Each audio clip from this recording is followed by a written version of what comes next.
ไปเรื่อยๆเอาให้ได้เอาด้วยเอาตีไม่เคยเลยไม่เคยเลยไปที่มุ่นที่เขาหน่อย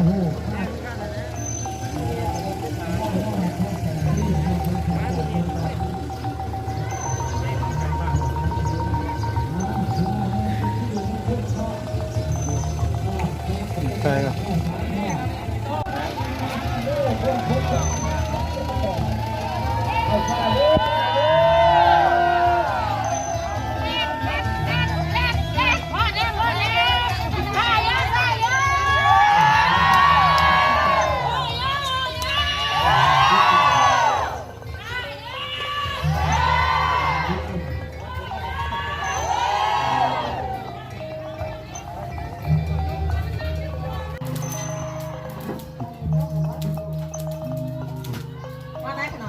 ฮะ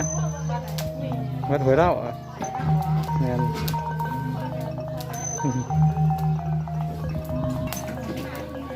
ถ้าไม่ออกเข้าป่าไปเฮ็ดขาย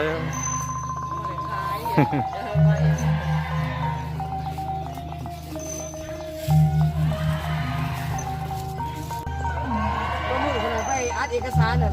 เต้นนะอยู่พ่อแล้วได้ต่อมาจ้ะพ่อกับพ่อรักมันอยู่ในเล่าอันนี้จะมาโอ้เสียเสียคนนั้นจะได้เงินกันเนาะเพื่อที่หูเนาะ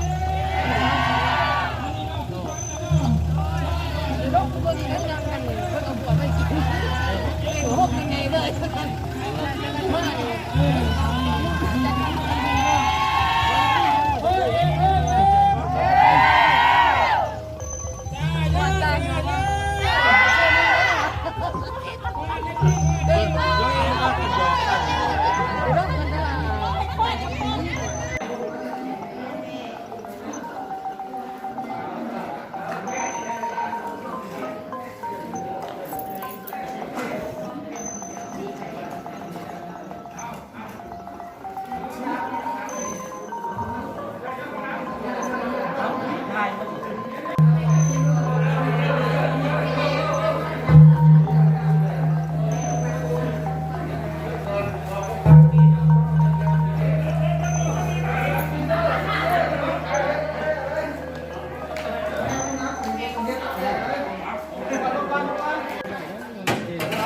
โย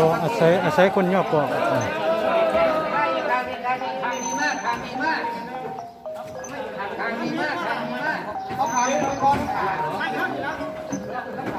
นี่มันจะใหม่มันจะมาเกียดแถวนี้นี่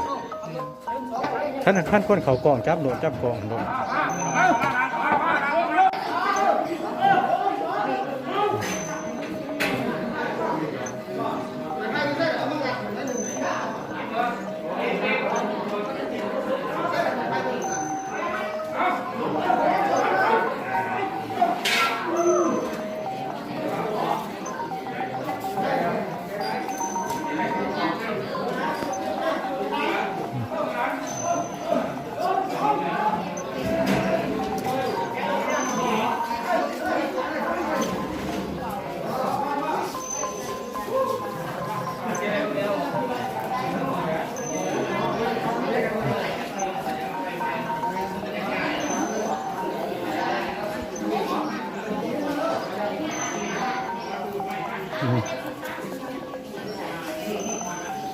แล้วลง YouTube อันนี้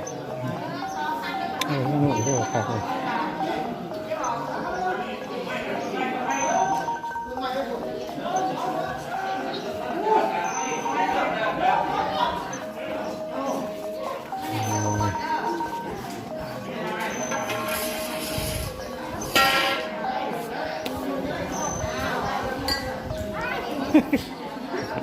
จริงมั้ยเด้อ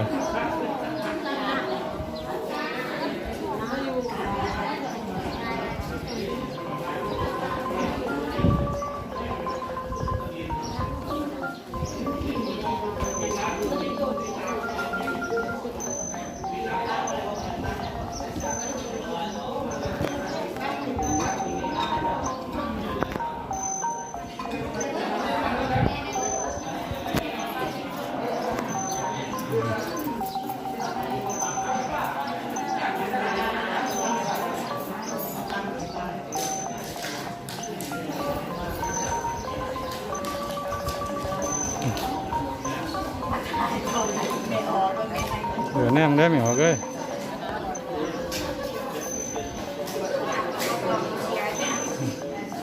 ถ่ายวิดีโอหรอก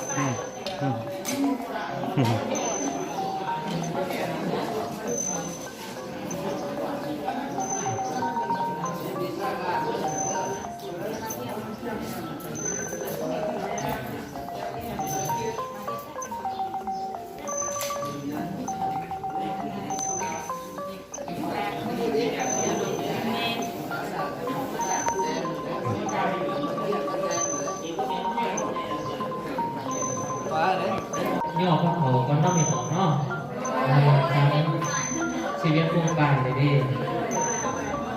โมเมนต์ว่าอาจารย์อยากหรออยากได้ร่างกายไอ้นี่พอออสตันไม่ออกสีอัมพรหน้ามาไลสีอุ้ยSR คือภาษาละอเมริกาพร้อมด้วยญาติพี่น้องลูกในร้านทั้งหลายพวกขน้อยขอน้อมถวายพระพุทธรูปให้แก่พระภิกษุสงฆ์เพื่อความรุ่งเรืองเพื่อความเจริญถาวร